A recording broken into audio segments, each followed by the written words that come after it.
Hi hello ನಮಸ್ತೆ friends. ಇವತ್ತು entertainment ಅನ್ನೋದು ಬಹಳ ದೊಡ್ಡ ಮಟ್ಟದಲ್ಲಿ ವ್ಯಾಪಿಸಿದೆ. ಸಾವಿರಾರು ಕಲಾವಿದರಿದ್ದಾರೆ, ಹಲವು ರೀತಿಯ ಪ್ರತಿಭೆಗಳಿವೆ. ಒಂದು ಕಾಲದಲ್ಲಿ ನಟನೆ ಅನ್ನೋದು ಕಲೆ ಅನ್ನಿಸ್ಕೊಳ್ತಾ ಇತ್ತು, ಆಮೇಲೆ ವೃತ್ತಿ ಅನ್ನಿಸ್ಕೊಳ್ತಾ ಹೋಯ್ತು. ಈಗ ಅದು ಶೋ ಆಫ್ ಅನ್ನಿಸ್ಕೊಳ್ತಾ ಇದೆ.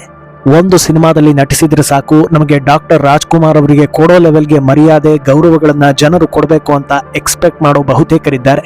ಹಂಗೆ ಸಿಕ್ಕದವರಿಗೆ ಪುಕ್ಷಟೆ ಮರ್ಯಾದೆ ಕೊಡೋದಕ್ಕೆ ಜನರೇನು ಬಕ್ರಾಗಳ ಅನ್ನೋ ಮಿನಿಮಮ್ ಕಾಮನ್ ಸೆನ್ಸ್ ಇಲ್ಲದೆ ಈ ರೀತಿಯ ಎಕ್ಸ್ಪೆಕ್ಟೇಷನ್ ಇಟ್ಕೊಂಡಿರ್ತಾರೆ.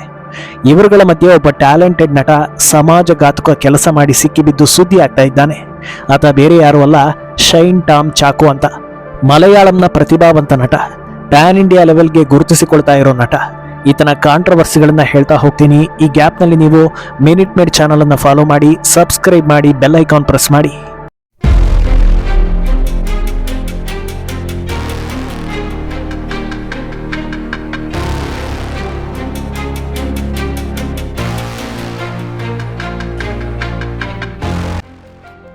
ಇತ್ತೀಚೆಗೆ ಮಲಯಾಳಂ ಸಿನಿಮಾಗಳನ್ನ ನೋಡುವವರ ಸಂಖ್ಯೆ ಹೆಚ್ಚಾಗಿದೆ.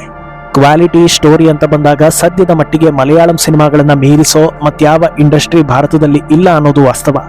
ಮಲಯಾಳಂ ಸಿನಿಮಾಗಳ ಯಶಸ್ಸಿಗೆ ಕೇವಲ ಕತೆ, ಚಿತ್ರಕಥೆ ಮಾತ್ರ ಕಾರಣವಲ್ಲ, ಅಲ್ಲಿನ ಕಲಾವಿದರು ಕೂಡ ಅಷ್ಟೇ ಕಾರಣ. ಯಾಕಂದ್ರೆ ಕನ್ನಡ ಹಾಗೂ ಇತರೆ ಸಿನಿಮಾಗಳಲ್ಲಿ ಎಲ್ಲವೂ ಹೀರೋ ಸುತ್ತಲೇ ಸುತ್ತಿದ್ರೆ, ಮಲಯಾಳಂ ಸಿನಿಮಾಗಳಲ್ಲಿ ಪ್ರತಿ ಪಾತ್ರಕ್ಕೂ ಅದರದ್ದೇ ತೂಕ ಇರುತ್ತೆ, ಪ್ರತಿ ಕಲಾವಿದನಿಗೂ ಸ್ಕೋಪ್ ಇರುತ್ತೆ. ಆ ರೀತಿ ಕ್ಯಾರೆಕ್ಟರ್ ಆರ್ಟಿಸ್ಟ್ ಆಗಿ ಗುರುತಿಸಿಕೊಂಡು ಬಂದು ವಿಲನ್ ಆಗಿ ವಿಜೃಂಭಿಸಿ ದಿನದಿನಕ್ಕೂ ಬೇಡಿಕೆಯನ್ನ ಹೆಚ್ಚಿಸಿಕೊಳ್ತಾ ಇದ್ದ ಭಯಾನಕ ಕಳನಟ ಈ ಶೈನ್ ಟಾಮ್ ಚಾಕೋ. ಈತ ದಿಢೀರಂತ ಸುದ್ದಿ ಆಗೋದಕ್ಕೆ ಕಾರಣ ಈತ ಮಾದಕ ವ್ಯಸನಿ ಅನ್ನೋದು ರಿವೀಲ್ ಆಗಿದ್ದು. ಅಷ್ಟೇ ಅಲ್ಲ, ಸಿನಿಮಾ ಸೆಟ್ನಲ್ಲೇ ಡ್ರಗ್ಸ್ ಸೇವಿಸಿ ಆಕ್ಟ್ ಮಾಡ್ತಾ ಇದ್ದ ಅನ್ನೋ ಆರೋಪ. ಅದು ಅಲ್ಲದೆ ಡ್ರಗ್ಸ್ ಸಂಬಂಧ ಹಲವು ದೂರುಗಳು ದಾಖಲಾಗ್ತಾ ಇದ್ದ ಹಾಗೆ ಈತನ ಬೆನ್ನ ಹಿಂದೆ ಪೊಲೀಸರು ಬೀಳ್ತಾರೆ. ಹೋಟೆಲ್ ಒಂದರಲ್ಲಿ ಈತ ಇರೋ ಬಗ್ಗೆ ಖಚಿತ ಮಾಹಿತಿ ಪಡೆಯೋ ಪೊಲೀಸ್ ಟೀಮ್ ಹೋಟೆಲ್ಗೆ ಭೇಟಿ ನೀಡುತ್ತೆ. ಈ ವಿಚಾರ ತಿಳಿದ ಕೂಡಲೇ ಶೈನ್ 3ನೇ ಮಹಡಿಯಲ್ಲಿರೋ ತನ್ನ ಕೋಣೆಯ ಕಿಟಕಿಯಿಂದ 2ನೇ ಮಹಡಿಗೆ ಹಾರಿರ್ತಾನೆ. ನಂತರ ಅದೇ ಮಹಡಿಯಲ್ಲಿ ಇದ್ದ ಸ್ವಿಮ್ಮಿಂಗ್ ಪೂಲ್ ಮೂಲಕ ಮೆಟ್ಟಿಲುಗಳನ್ನ ಕೆಳಗೆ ಇಳಿದು ಓಡಿ ಹೋಗ್ತಾನೆ. ಸೇಮ್ ಸಿನಿಮಾ ಸ್ಟೈಲ್ನಲ್ಲೇ ಪೊಲೀಸರಿಂದ ಎಸ್ಕೇಪ್ ಆಗಿರ್ತಾನೆ. ಆ ದೃಶ್ಯಗಳು ಸಿಸಿ ಕ್ಯಾಮೆರಾದಲ್ಲೂ ಕೂಡ ಸರಿಯಾಗಿರುತ್ತೆ. ಬೆಂಬಿಡದ ಪೊಲೀಸರು ಎಲ್ಲೇ ಇದ್ರೂ ಸ್ಟೇಷನ್ಗೆ ಬರಲೇಬೇಕು ಅನ್ನೋ ನೋಟಿಸ್ ಅನ್ನ ಕಳಿಸ್ತಾರೆ. ಇನ್ನೇನು ಮಾಡೋದಕ್ಕೆ ಸಾಧ್ಯವಿಲ್ಲ ಅಂತ ಗೊತ್ತಾದ ಮೇಲೆ ಶೈನ್ ಕೂಡ ಪೊಲೀಸ್ ಸ್ಟೇಷನ್ಗೆ ಬರ್ತಾನೆ. ಈ ವೇಳೆ ಮಾದಕ ದ್ರವ್ಯ ಮತ್ತು ಮನೋವಿಕೃತಿ ಪದಾರ್ಥಗಳ ಅಂದ್ರೆ NDPS ಕಾಯ್ದೆಯ ಸೆಕ್ಷನ್ 27 ಹಾಗೂ ಸೆಕ್ಷನ್ 29 ಅಡಿಯಲ್ಲಿ ಪ್ರಕರಣವನ್ನ ದಾಖಲಿಸಿಕೊಳ್ತಾರೆ. ಶೈನ್ ಅನ್ನ ವಶಕ್ಕೆ ಪಡೆಯುವ ಪೊಲೀಸರು ಸುಮಾರು 4 ಗಂಟೆಗಳ ಕಾಲ ವಿಚಾರಣೆಯನ್ನ ನಡೆಸ್ತಾರೆ. ಆಗ್ಲೇ ನೋಡಿ ಶಾಕಿಂಗ್ ರಹಸ್ಯಗಳು ಒಂದೊಂದಾಗಿ ಆಚೆಗೆ ಬರೋದು. ಮೊದಲಿಗೆ ಡ್ರಗ್ಸ್ ಬಳಕೆ ಮಾಡಿರೋ ವಿಚಾರವನ್ನ ಒಪ್ಪಿಕೊಳ್ತಾನೆ. ಮೆಥಾಂಫೆಟಮೈನ್ ಮತ್ತು ಕ್ಯಾನಬಿಸ್ ಡ್ರಗ್ಸ್ ಅನ್ನ ಶೈನ್ ಯೂಸ್ ಮಾಡ್ತಾ ಇದ್ದಂತೆ. ಬಳಿಕ ವಿವಿಧ ಆಯಾಮಗಳಲ್ಲಿ ಪೊಲೀಸರು ಪ್ರಶ್ನೆಗಳನ್ನು ಕೇಳ್ತಾ ಹೋಗ್ತಾರೆ. ಇಂಡಸ್ಟ್ರಿಯ ಕೆಲವು ಪ್ರಮುಖ ಕಲಾವಿದರು ಕೂಡ ಡ್ರಗ್ಸ್ ಸೇವನೆ ಮಾಡ್ತಾರೆ ಅನ್ನೋ ವಿಷಯವನ್ನ ಪೊಲೀಸರ ಮುಂದೆ ಹೇಳ್ಕೊಂಡಿರ್ತಾನೆ. ಆದರೆ ಅವರ ಹೆಸರನ್ನ ಹೇಳಿಲ್ಲ ಅಂತ ಪೊಲೀಸರು ಹೇಳ್ತಾ ಇದ್ದಾರೆ. ಆತ ಹೇಳಿಲ್ವೋ ಅಥವಾ ಆತ ಹೇಳಿದ್ದನ್ನ ಪೊಲೀಸರು ರಿವೀಲ್ ಮಾಡಿಲ್ವೋ ಗೊತ್ತಿಲ್ಲ, ಆದರೆ ಅವರ ಇಂಡಸ್ಟ್ರಿಯಲ್ಲಿ ಡ್ರಗ್ಸ್ ಕಲ್ಚರ್ ಇದೆ ಅನ್ನೋದು ಪರೋಕ್ಷವಾಗಿ ರಿವೀಲ್ ಆದಂತಾಗಿದೆ. ಅಲ್ಲದೆ ಆತ ಫೋನ್ ಮೂಲಕ ಸಂಪರ್ಕದಲ್ಲಿದ್ದ ವಿದೇಶಿ ಮಲಯಾಳಿ ಮಹಿಳೆಯನ್ನ ಭೇಟಿ ಮಾಡೋದಕ್ಕೆ ಕೊಚ್ಚಿಯ ವೇದಾಂತ್ ಹೋಟೆಲ್ಗೆ ಹೋಗಿದ್ದಾಗಿ ಒಪ್ಪಿಕೊಂಡಿರ್ತಾನೆ. ಮಾದಕ ದ್ರವ್ಯಗಳ ವಹಿವಾಟು ನಡೆಸಿದ್ದಾಗಿಯೂ ಕೂಡ ಆತ ಒಪ್ಕೊಳ್ತಾನೆ. ಆದಾಗ್ಯೂ ಈ ಡ್ರಗ್ಸ್ ವ್ಯವಹಾರದಲ್ಲಿ ಭಾಗಿಯಾಗಿರೋ ನಿಖರ ವ್ಯಕ್ತಿಗಳು ಯಾರೆಂದು ನನಗೆ ನೆನಪಿಲ್ಲ ಅಂತ ಹೇಳ್ತಾನೆ. ಯಾವಾಗ ಅಲ್ಲಿ ತೆರಳಿದ್ದು, ಎಷ್ಟು ಗಂಟೆಗಳ ಕಾಲ ಅಲ್ಲಿದ್ದ, ಏನೇನೆಲ್ಲ ವ್ಯವಹಾರ ನಡೀತು, ಇದ್ಯಾವುದು ನನಗೆ ನೆನಪೇ ಇಲ್ಲ ಅಂತ ಹೇಳ್ಕೊಳ್ತಾನೆ. ಆದರೆ ಶೈನ್ 2,000ರಿಂದ 5,000 ರೂಪಾಯಿ ತನಕ ವಿವಿಧ ವ್ಯಕ್ತಿಗಳ ಜೊತೆಗೆ ಹಣಕಾಸಿನ ವ್ಯವಹಾರವನ್ನು ನಡೆಸಿದ್ದ. ಇದು ಶೈನ್ ವಿವಿಧ ಜನರಿಗೆ ನೀಡಿದ ಸಾಲ ಆಗಿದ್ದು, ಇದನ್ನ ವಾಪಸ್ ಪಡೆದಿರೋದಾಗಿ ಕೂಡ ಮಾಹಿತಿಗಳು ರಿವೀಲ್ ಆಗ್ತಾ ಹೋಗುತ್ತೆ. ಅಂದಹಾಗೆ ಶೈನ್ ವಿರುದ್ಧದ ಆರೋಪ, ಮಾದಕ ಪ್ರಕರಣ ಇದೆಲ್ಲ ಇಷ್ಟಕ್ಕೆ ಮುಗಿಯೋದಿಲ್ಲ. ಮಾದಕ ವಸ್ತು ಸೇವನೆ ಮಾಡಿ ಸಹ ನಟಿಗೆ ಕಿರುಕುಳ ಕೊಟ್ಟಿದ್ದು ಕೂಡ ರಿವೀಲ್ ಆಗ್ತಾ ಹೋಗುತ್ತೆ. ಇಂಟ್ರೆಸ್ಟಿಂಗ್ ವಿಷಯ ಏನಂದ್ರೆ, ಇಷ್ಟೊತ್ತು ಶೈನ್ನ ಡ್ರಗ್ಸ್ ಪ್ರಕರಣವನ್ನ ಹೇಳಿದ್ನಲ್ಲ, ಅದೆಲ್ಲದರ ಮೂಲವೇ ಇದು. ಸೂತ್ರವಕ್ಯಂ ಚಿತ್ರದ ಚಿತ್ರೀಕರಣದ ಸೆಟ್ನಲ್ಲಿ ಅನುಚಿತವಾಗಿ ವರ್ತಿಸಿದ್ದಾರೆ ಅಂತ ಆರೋಪಿಸಿ ಮಲಯಾಳಂ ಚಲನಚಿತ್ರ ನಟಿ ವಿನ್ಸಿ ಅಲೋಶಿಯಸ್ ಸಹನಟ ಶೈನ್ ಟಾಮ್ ಚಾಕೋ ವಿರುದ್ಧ ಕೇರಳ ಚಲನಚಿತ್ರ ವಾಣಿಜ್ಯ ಮಂಡಳಿಗೆ ದೂರನ್ನು ದಾಖಲಿಸಿರ್ತಾರೆ.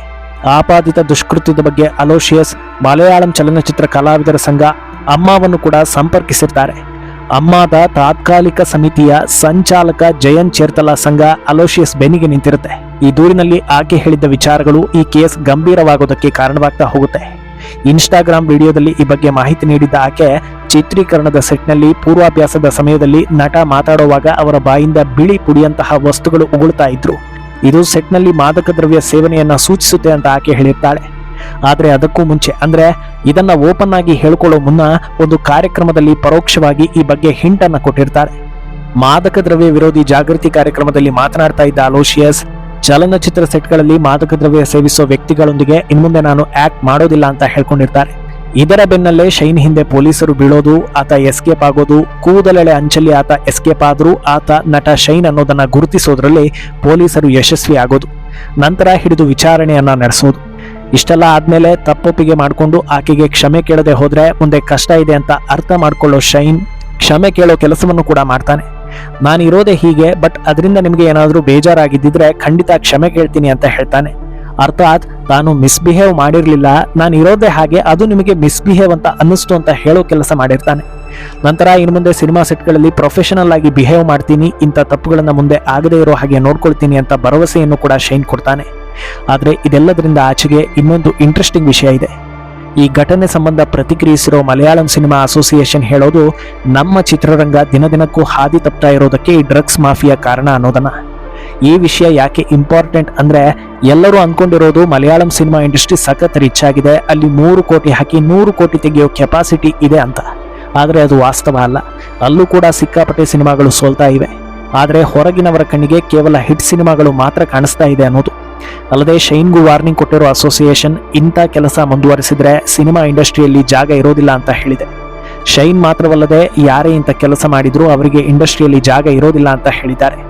ಏನೇ ಹೇಳಿದ್ರು ಮೀನನ್ನ ಹಿಡಿಬೋದು, ತಿಮಿಂಗಿಲಗಳನ್ನ ಹಿಡಿಯೋಕ್ಕಾಗುತ್ತಾ ಅನ್ನೋದು ವಾಸ್ತವ.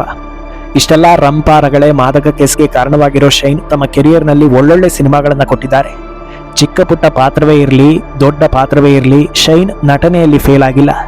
ನೋಡೋದಕ್ಕೆ ಸ್ವಲ್ಪ ಫಹಾದ್ ಫಜೀಲ್ ಹೋಲಿಕೆ, ಅವರಂತೆಯೇ ದೇಹವನ್ನು ಹೊಂದಿರೋ ಶೈನ್ ಅವರಂತೆಯೇ ಕಣ್ಣಲ್ಲಿ ನಟಿಸೋ ನಟ ಅನ್ನೋದ್ರಲ್ಲಿ ಯಾವ ಡೌಟೂ ಇಲ್ಲ. ವಿಲನ್ ಪಾತ್ರ ಸಿಕ್ಕಿದ್ರಂತೂ ಅದಕ್ಕೆ ಪರಕಾಯ ಪ್ರವೇಶ ಮಾಡೋ ಕೆಪಾಸಿಟಿ ಶೈನ್ಗೆ ಇದೆ. 2002ರಿಂದಲೂ ಸಿನಿಮಾಗಳಲ್ಲಿ ಆಕ್ಟಿವ್ ಆಗಿರೋ ಶೈನ್ ಇತ್ತೀಚೆಗಂತೂ ಹೆಸರಿಗೆ ತಕ್ಕಂತೆ ಎಲ್ಲಾ ಕಡೆಗಳಲ್ಲಿ ಶೈನ್ ಆಗ್ತಾ ಇದ್ರು. Side acting, guest appearance, supporting actor, villain ಅಷ್ಟೇ ಯಾಕೆ ಹೀರೋ ಆಗಿ ಕೂಡ ಸಾಕಷ್ಟು ಸಿನಿಮಾಗಳಲ್ಲಿ ಶೈನ್ ನಟಿಸಿದ್ದಾರೆ. ಭೀಷ್ಮ ಪರ್ವಂ, ಅಡಿ, ಕುಮಾರಿ, ವಿಚಿತ್ರಂ, ಮಹಾರಾಣಿ ಹಾಗೂ ತೆಲುಗಿನ ದಸರಾ ಹೀಗೆ ಸಾಲು ಸಾಲು ಸಿನಿಮಾಗಳಲ್ಲಿ ಗುರುತಿಸಿಕೊಳ್ಳುವಂತ ಪಾತ್ರ ಮಾಡಿಕೊಂಡು ಬಂದಿದ್ದ ಶೈನ್ ಈಗ ಗುರುತಿಸಿಕೊಳ್ತಾ ಇರೋದು ಮಾತ್ರ ಡ್ರಗ್ಸ್ ಕೇಸ್ನಲ್ಲಿ. ಸದ್ಯ ಶೈನ್ ವಿಚಾರಣೆ ನಡೆದಿದೆ, ತಪ್ಪೊಪ್ಪಿಗೆ ಆಗಿದೆ, ಬೇಲ್ ಸಿಕ್ಕಿದೆ, ವಾರ್ನಿಂಗ್ ಇದ್ರೂ ಮುಂದೆ ಸಾಲು ಸಾಲು ಸಿನಿಮಾಗಳ ಅವಕಾಶ ಇದೆ. ಆದರೆ ಶೈನ್ ಮುಂದಿನ ದಿನದಲ್ಲಿ ಸರಿ ಹೋಗ್ತಾರಾ ಅನ್ನೋದು ಎಲ್ಲರ ಪ್ರಶ್ನೆ. ಯಾಕಂದ್ರೆ ದೇಶದಲ್ಲಿರೋ ಎಲ್ಲ ನಟರಿಗೂ ಒಂದು ಐಡೆಂಟಿಟಿ ಈಸಿಯಾಗಿ ಸಿಗೋದಿಲ್ಲ. ಸಿಕ್ಕಿರೋ ಐಡೆಂಟಿಟಿಯನ್ನ ಹೇಗೆ ಉಳಿಸ್ಕೊಳ್ತಾರೆ ಅನ್ನೋದು ಮ್ಯಾಟರ್. ಈ ಎಪಿಸೋಡ್ ಬಗ್ಗೆ ನಿಮ್ಮ ಅನಿಸಿಕೆಯನ್ನ ಕಮೆಂಟ್ನಲ್ಲಿ ಹೇಳಿ. ಮಿನಿಟ್ ಮೇಡ್ ಚಾನಲ್ ಅನ್ನು ಫಾಲೋ ಮಾಡಿ, ಸಬ್ಸ್ಕ್ರೈಬ್ ಮಾಡಿ.